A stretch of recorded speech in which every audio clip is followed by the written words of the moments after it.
El día de hoy en Desenmascarando, te daremos a conocer en profundidad toda la vida del Papa Francisco, desde su niñez hasta su último día.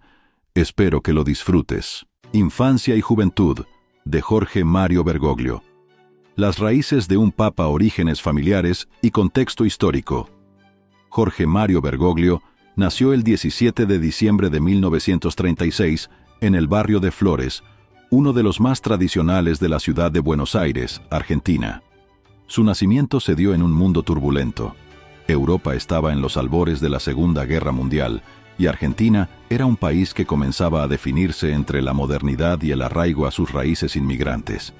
De hecho, la historia de la familia Bergoglio es parte de ese fenómeno migratorio que marcó la identidad argentina del siglo XX. Una familia de inmigrantes. El padre de Jorge, Mario José Bergoglio, era un contador y trabajador ferroviario nacido en Portacomaro, un pequeño pueblo del Piamonte italiano, que emigró a Argentina escapando del fascismo de Mussolini.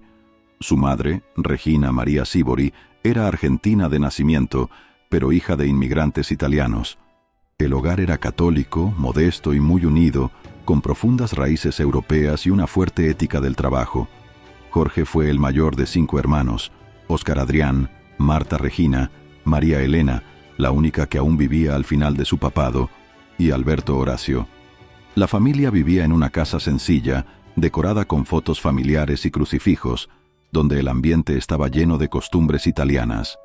El idioma, la cocina, la música y sobre todo el valor del sacrificio, la solidaridad y la fe católica. El barrio de Flores y su influencia.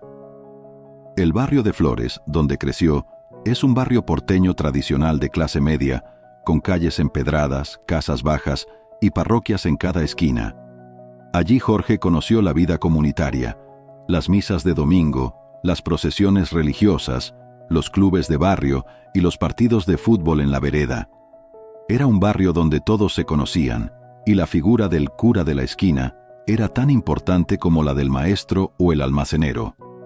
Desde niño, Jorge se caracterizó por ser reflexivo, responsable y algo introvertido, aunque no por eso ajeno a la vida social.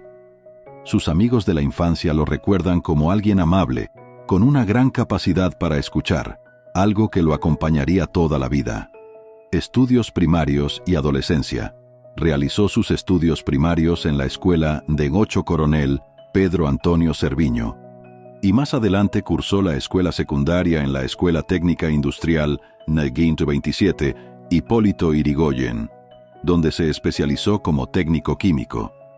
Este dato es muy interesante porque muestra que, desde joven, Jorge Bergoglio se interesaba por la ciencia y el conocimiento práctico, algo poco habitual entre quienes luego optan por una vida religiosa. Durante esa etapa, tuvo también su primer contacto con el trabajo. Ayudaba en una fábrica, trabajaba ocasionalmente como portero y, según él mismo contó en entrevistas, hasta tuvo una novia en su juventud. Fue un adolescente como muchos otros, pero con una espiritualidad en crecimiento. Un momento de salud que marcó su vida. Uno de los eventos más significativos de su juventud fue cuando a los 21 años, Jorge tuvo que ser hospitalizado de urgencia debido a una neumonía grave, lo que derivó en la extirpación de parte de uno de sus pulmones. Este episodio fue decisivo para su vida espiritual. Durante su larga recuperación, empezó a leer con mayor profundidad las Escrituras y vivió una etapa de introspección que le permitió redescubrir su fe con una intensidad nueva. Esa experiencia de fragilidad física lo marcó profundamente y lo hizo más empático con el sufrimiento humano. Su llamado a la vocación religiosa.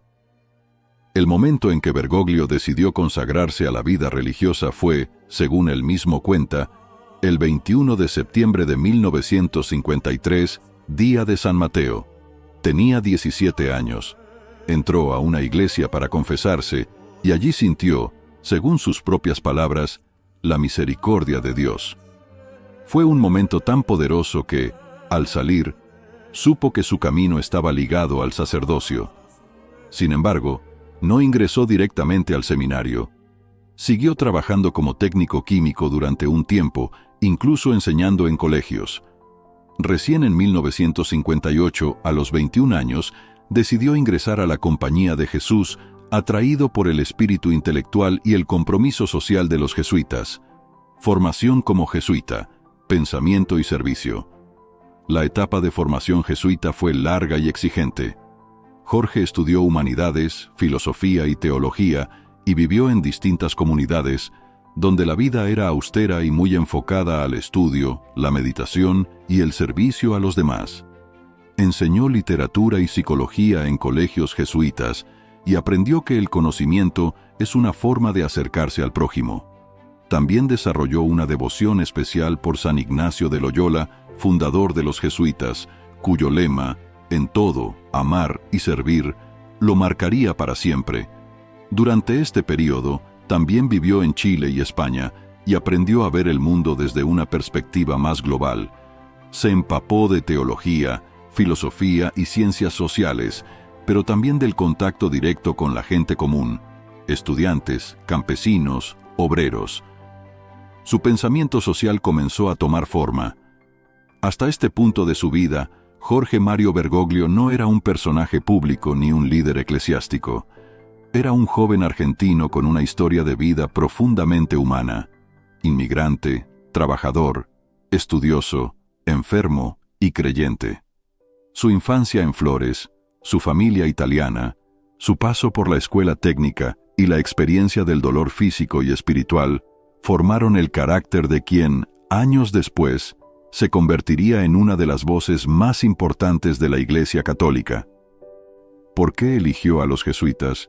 Según él mismo, porque admiraba su disciplina, su cercanía con la gente común y su compromiso con la educación y la justicia social.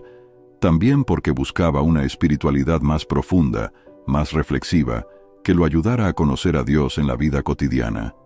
La espiritualidad ignaciana, basada en los ejercicios espirituales de San Ignacio de Loyola, fue fundamental en su camino. La formación jesuita, años de estudio y discernimiento. La formación de un jesuita es larga y rigurosa, incluye etapas muy marcadas. Noviciado, 1958-1960. Aquí es donde el joven Jorge comenzó a vivir la vida religiosa jesuita. Durante 2 años vivió en comunidad, estudió los fundamentos de la vida cristiana, aprendió sobre los votos, pobreza, castidad y obediencia, y realizó los ejercicios espirituales de 30 días en silencio.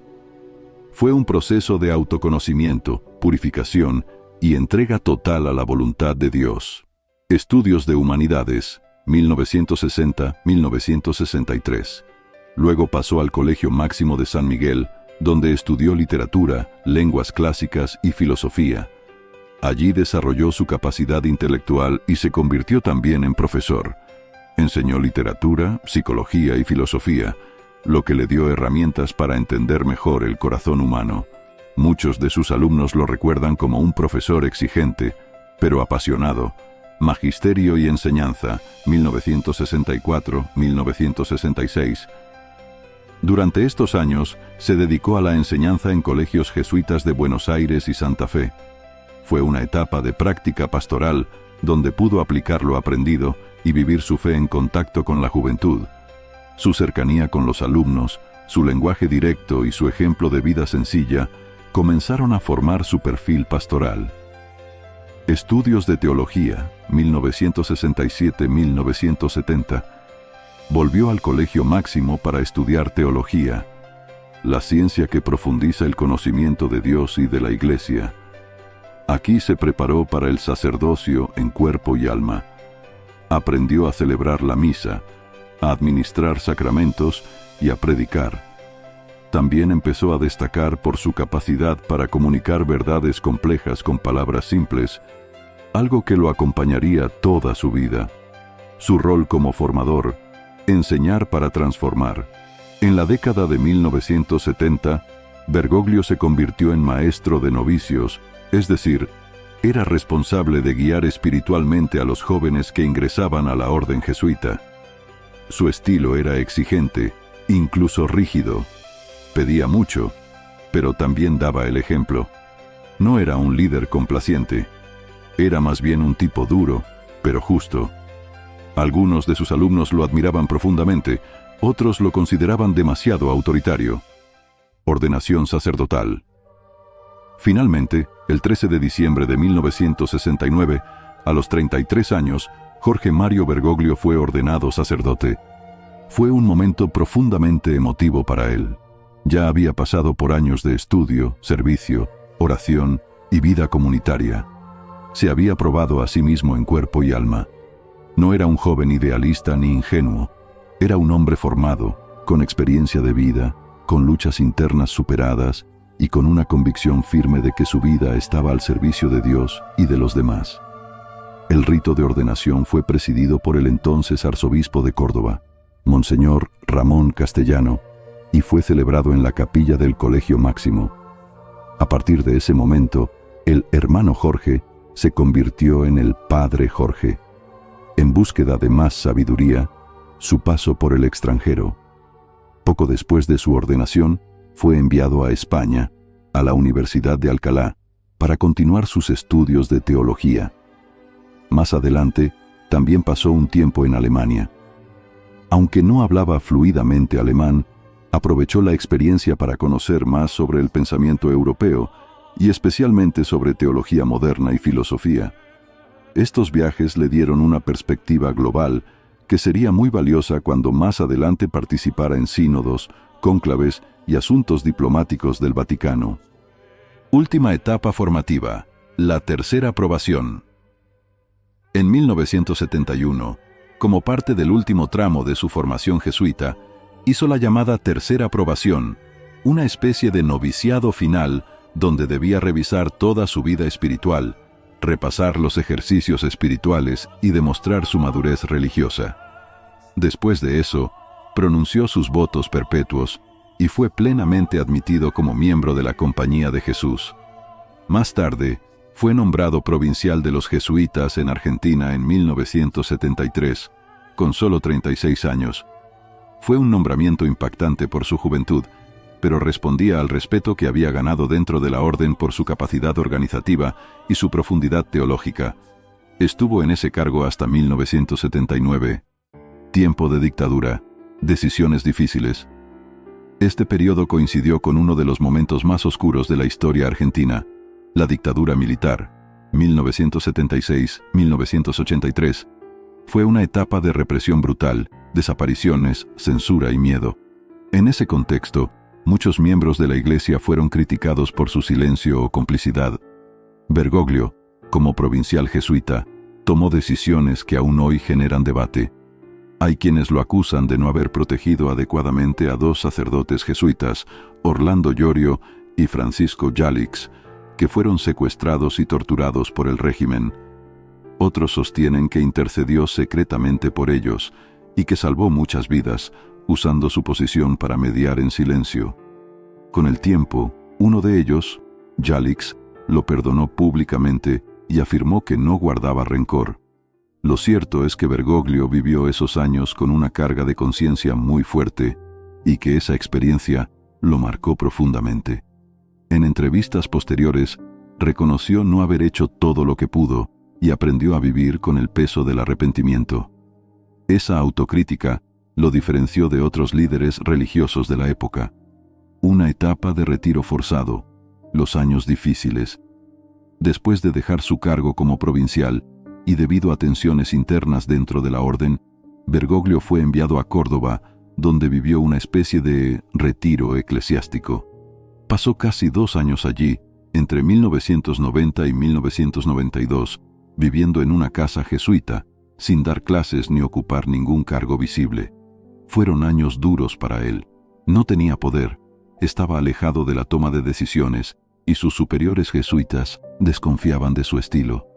En Córdoba vivió en silencio, orando, leyendo, confesando fieles y reflexionando profundamente sobre su pasado.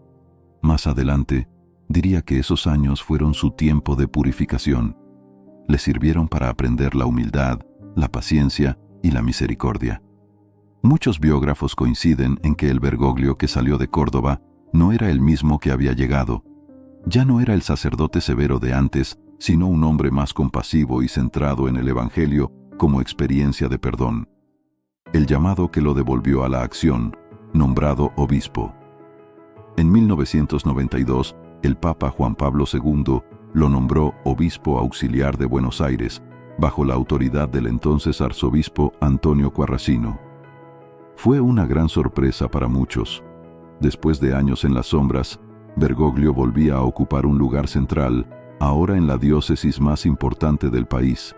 Su consagración episcopal se realizó el 27 de junio de 1992 en la Catedral Metropolitana. Escogió como lema episcopal Miserando atque eligendo. Lo miró con misericordia y lo eligió, una frase que proviene del sermón de San Beda sobre el llamado de San Mateo y que lo conectaba directamente con aquel momento fundacional de su vocación en 1953. Ese lema sería también el que usaría años después como papa. Como obispo auxiliar, se encargó de zonas periféricas de la ciudad, donde abundaban la pobreza, la desigualdad y la exclusión. Allí comenzó a forjar una reputación de pastor cercano, que no se quedaba en su despacho, sino que visitaba villas, hogares de ancianos, hospitales y parroquias humildes. Un pastor con olor a oveja. En 1997, tras la renuncia del coadjutor, Bergoglio fue designado arzobispo coadjutor, es decir, el sucesor directo de Quarrasino. Al año siguiente, en febrero de 1998, al fallecer Quarrasino, asumió como arzobispo de Buenos Aires. Desde el inicio de su arzobispado, Jorge Mario Bergoglio rompió con muchas formalidades. Renunció a vivir en el Palacio Arzobispal y se mudó a un pequeño departamento en la Curia. Se cocinaba solo, se encargaba de su ropa y evitaba los privilegios asociados a su cargo. Seguía usando el colectivo y el subte, algo que sorprendía a todos los porteños cuando lo veían vestido de negro, con su maletín de cuero gastado y su expresión serena. Era habitual verlo caminar por las calles del centro o en las villas miseria, celebrando misa en una capilla improvisada. No hacía gala de su rango y, de hecho, pedía que lo llamaran Padre Jorge, no Monseñor. Sus homilías eran simples, profundas, llenas de ejemplos cotidianos. Hablaba del Evangelio como una guía de vida, no como un libro de reglas, un puente entre la Iglesia y los pobres. Durante su mandato como arzobispo, construyó puentes con los más marginados de la ciudad. Apoyó el trabajo de los curas villeros, sacerdotes que vivían en las villas urbanas más pobres, y defendió sus derechos ante autoridades políticas que solían ignorar esas zonas. Además, promovió una iglesia en salida, mucho antes de que usara ese término como papa. Creía que la iglesia debía estar donde el pueblo sufría, en las cárceles, en los hospitales, en los barrios populares, y no en los salones elegantes. El estilo Bergoglio. Algunas características lo empezaron a distinguir dentro de la iglesia argentina y luego latinoamericana. Simplicidad evangélica. Vivía con lo mínimo. Lenguaje directo, sin vueltas, sin teología difícil, hablaba como la gente. Misericordia sobre moralismo, no juzgaba, escuchaba. Diálogo interreligioso, se reunía con judíos, musulmanes y ateos. Perfil bajo, pero firme, no buscaba cámaras, pero su palabra era potente.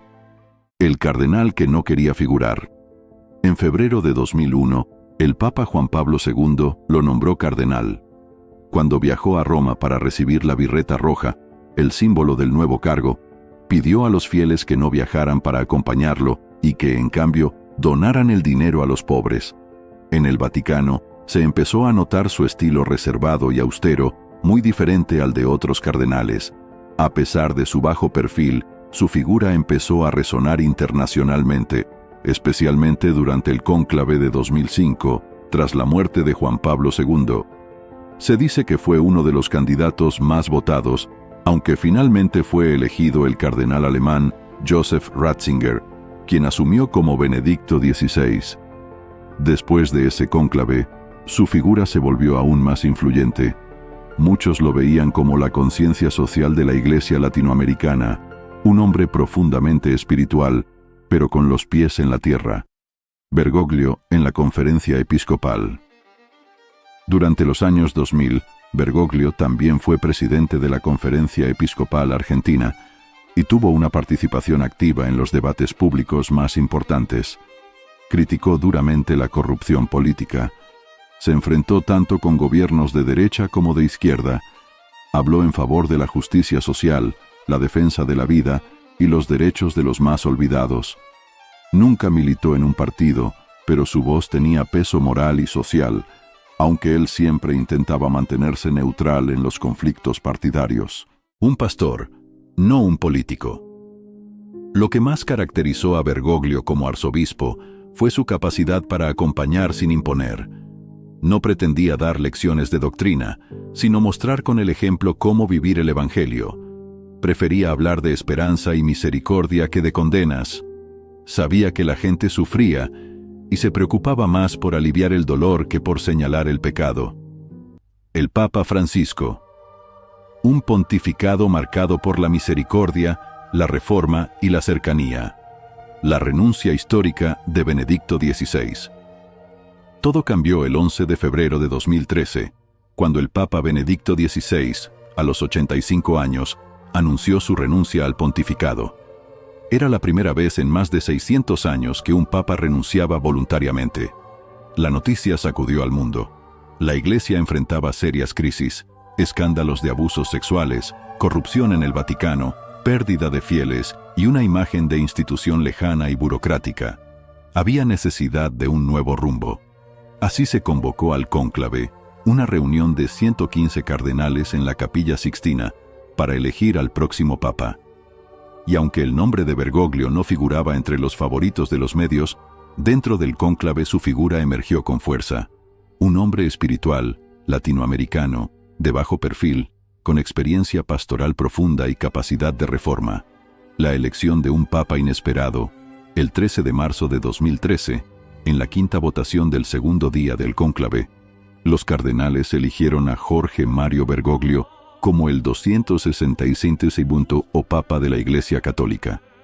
La fumata blanca apareció en la chimenea de la Capilla Sixtina y una multitud en la Plaza de San Pedro estalló en aplausos. Unos minutos más tarde, el cardenal protodiácono anunció las palabras que conmovieron al mundo: Habemus Papam, Georgium Marium Bergoglio, y a continuación, la gran sorpresa: Qui sibi nomen imposuit Franciscum. Era la primera vez que un papa elegía el nombre Francisco, en honor a San Francisco de Asís, el santo de la pobreza, la paz, el servicio a los pobres y el amor por la creación. Ese gesto ya decía mucho. No venía a gobernar con poder, sino a servir con humildad. Una elección cargada de símbolos.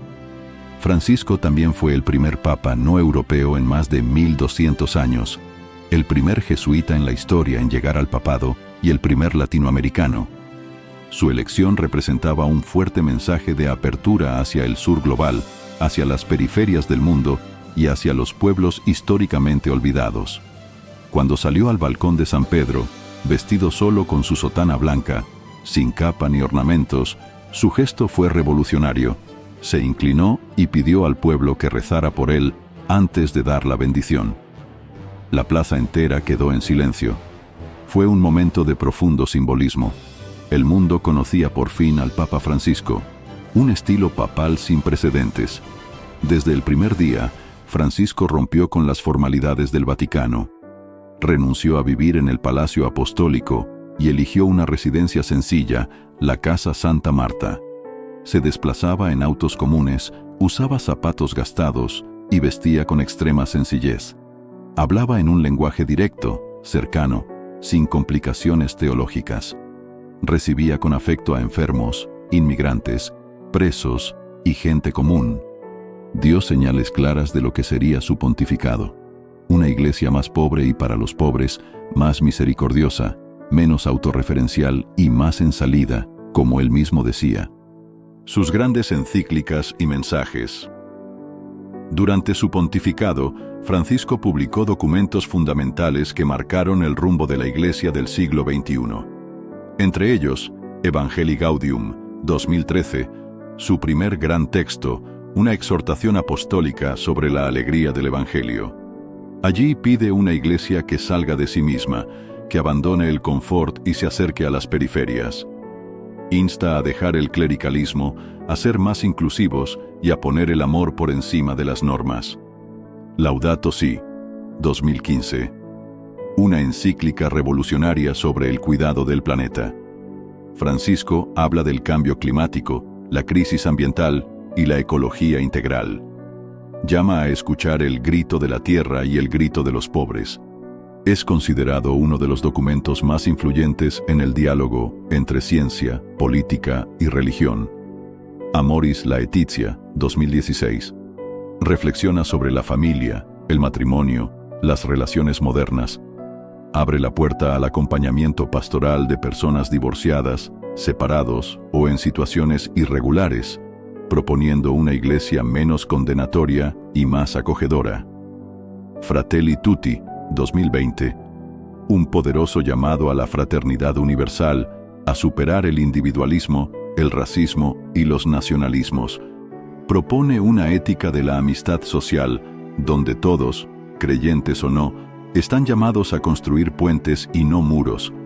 Reformas dentro y fuera de la Iglesia. Francisco no se limitó a dar discursos. También impulsó reformas concretas, reorganizó la curia romana, simplificando estructuras del Vaticano. Luchó contra la corrupción financiera dentro del Banco Vaticano. Avanzó en la tolerancia cero frente a los abusos sexuales por parte de clérigos, aunque no sin críticas por lentitud o falta de transparencia en algunos casos. Cambió el código canónico para dar más espacio a las mujeres, aunque sin abrir el sacerdocio femenino. Reforzó el rol de los laicos y jóvenes en la vida eclesial. El diálogo interreligioso, según el Papa Francisco, puentes en lugar de muros. Sus raíces, un camino que empezó en Buenos Aires. Antes de ser papa, Bergoglio ya tenía una relación cercana con líderes judíos, musulmanes, evangélicos y de otras religiones en Argentina. Allí, cultivó una amistad muy especial con el rabino Abraham Skorka, con quien escribió el libro Sobre el cielo y la tierra, 2010. Una serie de conversaciones profundas sobre Dios, la ética, la justicia, la ciencia y la fe. También tenía una relación de cercanía con líderes musulmanes argentinos y con comunidades ortodoxas, armenias y evangélicas. En su estilo, siempre hubo una idea clara. El otro no es una amenaza, sino una oportunidad para el encuentro. Un papa que abre puertas desde el primer día. Desde el momento en que asumió el papado, Francisco dejó claro que quería una iglesia en diálogo constante con otras religiones, no encerrada en sí misma. En su primera audiencia con representantes de otras confesiones dijo: "La iglesia está comprometida con el respeto por los creyentes de otras religiones. La iglesia promueve la amistad y el diálogo entre hombres y mujeres de distintas tradiciones religiosas". Este enfoque ha estado presente en todos sus viajes, gestos, mensajes y documentos. Diálogo con el judaísmo. La relación con el pueblo judío es especial y cercana. Francisco ha llamado a los judíos nuestros hermanos mayores en la fe, una frase que refleja el vínculo espiritual e histórico entre el cristianismo y el judaísmo. Entre sus gestos más significativos están visitas a sinagogas en Roma y otras partes del mundo, condena explícita y constante del antisemitismo en todas sus formas, conmemoración de la Shoah, Holocausto, llamando a la memoria como acto de justicia. Su amistad constante con líderes judíos como el rabino Skorka, a quien recibió en el Vaticano en múltiples ocasiones. En uno de sus discursos dijo: "Un cristiano no puede ser antisemita, que el antisemitismo sea eliminado del corazón de la humanidad". Diálogo con el Islam. El Islam ha sido una de las religiones con las que Francisco más ha insistido en tender puentes de paz. Ha rechazado con firmeza la identificación entre terrorismo y religión, y ha promovido una visión del Islam basada en la hermandad, la oración y la búsqueda del bien común. Algunos hitos clave. Viaje a los Emiratos Árabes Unidos, 2019. Francisco fue el primer papa en visitar la península arábiga, cuna del Islam. Allí firmó con el gran imán de Al-Azhar, Ahmed Al-Tayeb, el histórico documento de Fraternidad Humana por la Paz Mundial y la Convivencia Común. Ese texto promueve el respeto mutuo entre religiones, el rechazo al extremismo y la violencia, la defensa de los derechos de las minorías religiosas. El gesto fue histórico. Un papa y un imán, firmando juntos un compromiso por la fraternidad global frente a miles de personas. Visita a Irak, 2021. Francisco también fue el primer papa en visitar Irak, una nación devastada por la guerra y el terrorismo. Allí se reunió con líderes chiitas, incluyendo al gran Ayatolá Ali al-Sistani, una de las figuras más importantes del Islam chiita. Fue un gesto de enorme carga simbólica. Dos líderes religiosos apelando juntos por la paz, la tolerancia y la reconstrucción de un país herido. Diálogo ecuménico, unidad entre cristianos. Además del diálogo con otras religiones, Francisco ha impulsado fuertemente el ecumenismo, es decir, el camino hacia la unidad de todos los cristianos. Ha dado pasos significativos con la Iglesia Ortodoxa. Se reunió varias veces con el patriarca Bartolomé I de Constantinopla, con quien comparte un fuerte compromiso por la paz y el medio ambiente. La Iglesia Ortodoxa rusa. En 2016, tuvo una reunión histórica con el patriarca Kirill en La Habana, Cuba. Fue la primera vez en 1000 años que un papa se encontraba con el líder de esta iglesia. Iglesias protestantes y evangélicas. Ha participado en actos con pastores evangélicos y ha asistido a eventos conmemorativos de la Reforma Luterana, especialmente en 2016 en Suecia. Francisco ha dicho: la división entre cristianos es una herida en el cuerpo de Cristo. Para él, la unidad no es uniformidad, sino una reconciliación en la diversidad. Diálogo con religiones orientales, indígenas y no creyentes. Francisco también ha mostrado apertura al diálogo con religiones menos tradicionales en el ámbito occidental. Budistas, hindúes, sikhs. Ha mantenido encuentros con representantes de estas religiones, promoviendo el respeto mutuo y el trabajo conjunto por la paz y la justicia. Pueblos indígenas, en sínodos como el de la Amazonía, escuchó la voz espiritual de los pueblos originarios y defendió su sabiduría ancestral y su cosmovisión. Agnósticos y ateos. Francisco ha dicho que Dios no excluye a nadie y ha mantenido diálogo con pensadores no creyentes, como el filósofo italiano Eugenio Scalfari. Su postura es clara. Lo importante es el compromiso con el bien, la verdad y la justicia. ¿Por qué tanto esfuerzo en el diálogo? Para Francisco, el diálogo no es solo una estrategia diplomática, sino una dimensión espiritual del Evangelio. Cree que, en tiempos de odio y fragmentación, los líderes religiosos tienen la responsabilidad de dar ejemplo de escucha, respeto y colaboración. Él ha afirmado muchas veces: el mundo necesita constructores de paz, no provocadores de odio. Religión y violencia son incompatibles. Un testimonio de unidad para el siglo XXI. Gracias a este compromiso constante, el Papa Francisco ha sido reconocido como un líder moral global, incluso fuera del mundo católico. Ha sido nominado al Premio Nobel de la Paz. Ha recibido premios por su trabajo en derechos humanos y ha sido invitado a foros de diálogo interreligioso en todo el planeta. Últimos años de vida del Papa Francisco: problemas de salud y hospitalizaciones. A lo largo de los últimos años, el Papa Francisco enfrentó diversos problemas de salud. En 2021, fue sometido a una cirugía por diverticulitis. En 2023, sufrió una bronquitis que requirió hospitalización. Y en 2025, fue ingresado en el Hospital Gemelli de Roma debido a una neumonía bilateral que puso en riesgo su vida. Durante este periodo, también experimentó episodios de insuficiencia respiratoria y renal leve. A pesar de estos desafíos, el Papa mantuvo su actividad pública y pastoral, aunque con una agenda reducida. Envejecimiento y limitaciones físicas. A medida que avanzaba en edad, el Papa Francisco enfrentó limitaciones físicas. Comenzó a utilizar una silla de ruedas en 2022 debido a dolores persistentes en la rodilla, y en 2023 experimentó dolores en el pecho que requirieron atención médica. A pesar de estos desafíos, continuó con sus labores pastorales y de liderazgo en la Iglesia Católica. Fallecimiento del Papa Francisco. Fecha y causa. El Papa Francisco falleció el lunes 21 de abril de 2025, a las 07:35 horas, en su residencia de la Casa de Santa Marta, en la Ciudad del Vaticano. Tenía 88 años. La causa de su muerte fue un ictus cerebral, que le provocó un coma y un posterior colapso cardiovascular irreversible. Última aparición pública.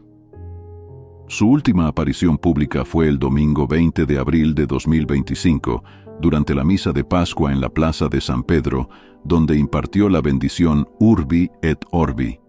En esa ocasión, se le observó notablemente debilitado y con dificultad para hablar debido a la neumonía bilateral que había sufrido desde el 14 de febrero. Funerales y homenajes. Ceremonias fúnebres. El funeral principal del Papa Francisco se celebró el sábado 26 de abril de 2025 en la Plaza de San Pedro, con la presencia de representantes de numerosos países. El domingo 27 de abril se realizó una segunda misa de luto, oficiada por el cardenal Pietro Parolin, a la que asistieron más de 200.000 personas, en su mayoría jóvenes. Último descanso. El cuerpo del Papa Francisco reposa en la Basílica de Santa María la Mayor en Roma. Su tumba, construida en mármol de Liguria, lleva la inscripción Franciscus y una rosa blanca sobre la lápida. Reacciones globales. El fallecimiento del Papa Francisco ha generado una profunda conmoción a nivel mundial. Líderes religiosos, políticos y ciudadanos de diversas partes del mundo han expresado su pesar y han rendido homenaje a su legado de paz, diálogo interreligioso y compromiso con los más necesitados. Su figura ha dejado una huella imborrable en la historia reciente de la Iglesia Católica y en la sociedad global. El legado del Papa Francisco: humildad, misericordia y revolución pastoral. Un pastor con olor a oveja.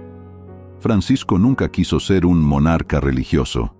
Siempre se definió como un pecador perdonado.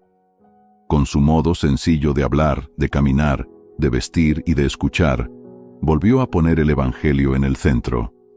No como un código moralista, sino como una propuesta de encuentro, de consuelo y de vida verdadera. Su legado más fuerte es ese: haber devuelto al mundo la imagen de una iglesia más humana, que no impone, sino que acompaña, que no castiga, sino que abraza, que no se encierra en dogmas fríos, sino que baja a la calle y se mezcla con el pueblo. El lenguaje de la ternura. En un tiempo de discursos violentos, polarización política y miedo al otro, Francisco habló siempre en el lenguaje de la ternura. Sus palabras fueron bálsamo para muchos. La realidad se entiende mejor desde la periferia. Prefiero una iglesia accidentada por salir a la calle que una enferma por quedarse encerrada. ¿Quién soy yo para juzgar? No fueron frases para la galería, sino síntesis de una vida pastoral vivida con radical fidelidad a Jesús. El Papa de la Misericordia y del Encuentro, Francisco creyó profundamente en el diálogo, no solo como estrategia, sino como vocación. Se sentó con líderes de otras religiones, con científicos, con víctimas de abusos, con pueblos indígenas, con jefes de Estado y con familias heridas. En cada uno vio un hermano o una hermana, y en lugar de imponer verdades absolutas, prefirió caminar con el otro. Su encíclica Fratelli Tutti lo expresa con claridad: soñemos como una única humanidad. El defensor de la casa común, con Laudato Si, Francisco dejó una marca imborrable. Fue el primer papa en colocar el cuidado del planeta como prioridad espiritual y moral. Habló del cambio climático, del modelo económico extractivista, de la urgencia de cambiar nuestros estilos de vida. Nos enseñó que todo está conectado: la tierra, los pobres, la justicia y la espiritualidad, y que defender el medio ambiente no es algo ideológico, sino profundamente cristiano. El reformador con paciencia Francisco no hizo una revolución agresiva, pero sí una transformación paciente y tenaz. Cambió la cultura de poder del Vaticano, reformó sus estructuras internas, transparentó finanzas, puso límites al clericalismo, empoderó a los laicos y dio pasos hacia una iglesia más sinodal, donde todos tienen voz. Sus reformas no siempre fueron rápidas ni completas, pero abrió caminos. Y lo hizo no con arrogancia, sino con humildad, muchas veces en silencio, sabiendo que las verdaderas transformaciones toman tiempo. El Papa que no dejó de ser cura. A pesar del peso del papado, Francisco nunca dejó de ser el Padre Jorge. Ese cura que se sentaba a confesar durante horas, que respondía cartas de chicos, que tomaba mate con las empleadas de limpieza, que visitaba a los enfermos sin prensa. Fue Papa sin dejar de ser persona. Y eso, en sí mismo, fue revolucionario, el testimonio de un tiempo nuevo. En un mundo que valora el éxito, la fama y el poder, Francisco elevó la voz de los pobres, de los descartados, de los invisibles. Denunció un sistema que mata, pidió fraternidad, abrió puertas y desarmó muros. Fue incómodo para muchos, pero profundamente evangélico. Una semilla que sigue creciendo. El Papa Francisco no será recordado solo por lo que dijo, sino por lo que encarnó. Un cristianismo que vuelve a lo esencial, una iglesia más compasiva que normativa. Un líder espiritual que nos recordó que Dios no está solo en los templos, sino en el rostro del otro, especialmente del que sufre. En un mundo herido, su figura fue farol de esperanza, y su legado, como el grano de trigo que cae en la tierra, seguirá dando fruto en miles de comunidades, en creyentes y no creyentes, en los corazones que anhelan un mundo más humano y fraterno.